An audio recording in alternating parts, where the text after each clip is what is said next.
Ili usipitwe na matukio mbalimbali na uwe wa kwanza kutazama video zetu, tafadhali bonyeza neno subscribe hapo chini ya video hii, kisha bonyeza alama ya kengele itakayotokea. Asante.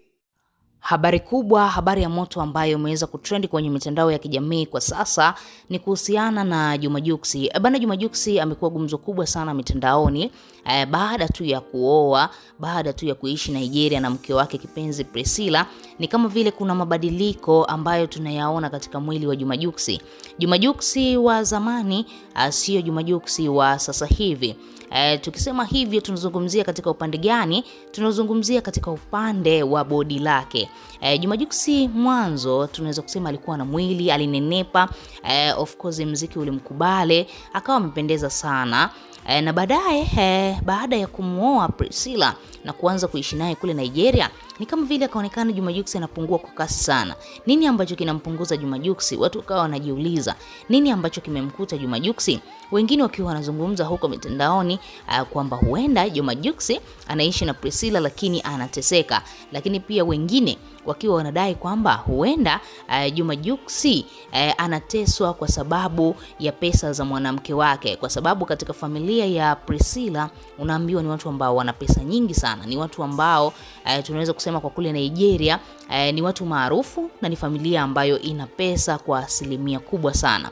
Lakini siku ya leo Mange Kimambi ameweza kufunguka mazito na kueleza wazi nini ambacho kimemkuta Juma Jux. Na kama ambavyo tunamfahamu Juma Jux, mwili wake ulikuwa umeshakuja vizuri, body lake limekubali, lakini sasa hivi ameporomoka ghafla. Tunajiuliza ni nini? Wanaume wengi sana wakioa, wengine wananenepa, wengine wanapendeza, lakini baadhi yao ndoa zinawakondesha, ndoa zinawafanya wanakuwa tofauti. Lakini kwa Juma Jux tulitegemea atanenepa na kuongezeka body yake zaidi, kwa sababu yeye ni msanii mwenye pesa, lakini pia amemuoa mwanamke mwenye pesa. Sasa tuelewe zaidi nini ambacho kinamkuta. Sasa leo Mange Kimambi ameweza kutusanua mchongo mzima na ameeleza wazi kupitia katika application yake Mange Kimambi app. Mange Kimambi kitu ambacho amekizungumza hapa, ameeleza masharti ambayo mama mkwe wa Juma Jux ameweza kumpatia Juma Jux, yani mama yake na Priscilla.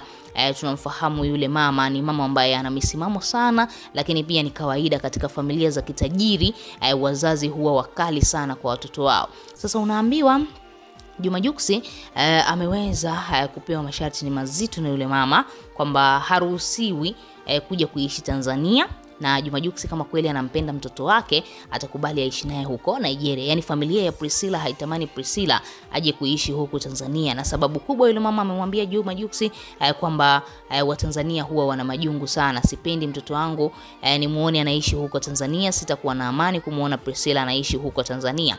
Sasa jambo ambalo mpaka leo hii Juma Jux linamuia vigumu kukataa lile ombi la mama mkwe wake. Lakini ukiangalia Juma Jux baada ya kumuoa Priscilla, yeye ndo mwanaume wake, yeye ndo alikuwa anatakiwa awe na mamlaka